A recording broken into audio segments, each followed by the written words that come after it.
You know that perfect bite of berry crisp with melty vanilla ice cream on top? This is that. A berry crisp ice cream made with swirls of sweet berries, a buttery oat crumble, and vanilla, all swirled into one perfect ice cream. You start by making the oat crumble topping, which is just melted butter, brown sugar, flour, and oats.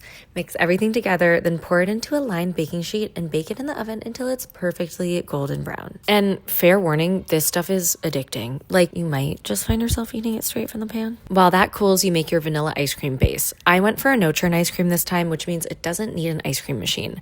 Instead, you whip up heavy cream, then pour in a can of sweetened condensed milk and a few flavoring agents. In this case, honey, vanilla extract, and a pinch of sea salt. Then it's time to assemble. Pour in half your ice cream base, then layer in some berry jam. I made this off camera, but it takes 10 minutes on the stove, and half your crumb topping. Then layer on the second half of ice cream, berry jam, and crumble, and use a knife to swirl it all together. Let it firm up overnight in the freezer, and voila. A homemade berry crisp ice cream that tastes just like you baked berry crisp just to melt ice cream on top, but better. If you want to get this recipe, it's linked in my profile and on bromabakery.com. Enjoy!